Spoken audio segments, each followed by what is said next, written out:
everybody, welcome to my channel. I'm sorry if I look here, but here I'm looking at myself, and that I find it easier to talk to myself than over here, which I think is where I'm meant to look at. But anyway, I get really confused with this. So this video is all about the foster to adopt adoption scheme, and particularly if you have your own birth children. We adopted, fostered and then adopted our little girl just over 5 years ago, and we had 2 birth children of our own already, who were 3 and 5 at the time. And I couldn't find any information on YouTube or really anywhere about people who did the foster to adopt route and who already had birth children and the effect that it might have on them. So I thought I would now do a video. It's taken me 5 years, but there we are. So we decided when we first got together, when we were, much younger, we were like, we'd really like to adopt one day. But then actually when it came to it, when we decided that, actually we're ready to have children now, we were in our early 20s, which might seem crazy, and it probably was, but 12 years on or so, and they're all still alive, so that's great. So we were like, look, they're not going to let us adopt. And to be honest, I'm glad we didn't try to adopt them, because there's a lot we didn't know about children, and that was really helpful to have our own birth children to practice on before we adopted. So anyway, then we had our 2 kind of 2.5 years apart, and then a couple of years later we were like, well, we'd love another baby now. Let's see if we can adopt. We were almost 30, so we were like, right, let's see if we are kind of old enough to adopt now. And so you have someone come to your house and they see if they think that you're suitable, and then you kind of go from there. You're assigned like a social worker who works with you, and again just sees if you're suitable, asks you questions, puts a report together about you and why they think that you are suitable for adoption.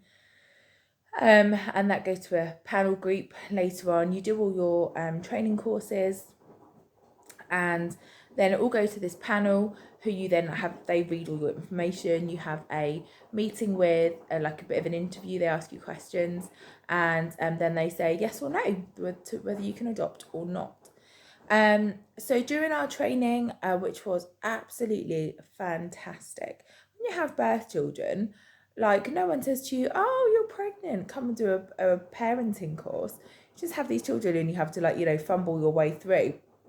And this course was just so good and gave us such amazing skills that I've just kept, and I use these years and years later. And our son at the time, Sam, he was 3, and we've since discovered he's got autism, but he was at the time having some quite challenging behaviours, and I could come home and use some of their techniques on him straight away, and they worked so well.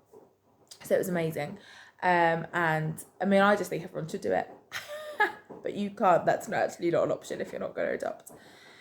Anyway, so during this, they said you can essentially do this foster to adopt scheme where you can adopt babies or kind of younger children, and the idea is that they're very likely to be adopted. They said 98% likely to be adopted, but instead of them going to a foster carer, then going through the adoption order and then moving on to an adoptive home, as in that's kind of standard how it's done.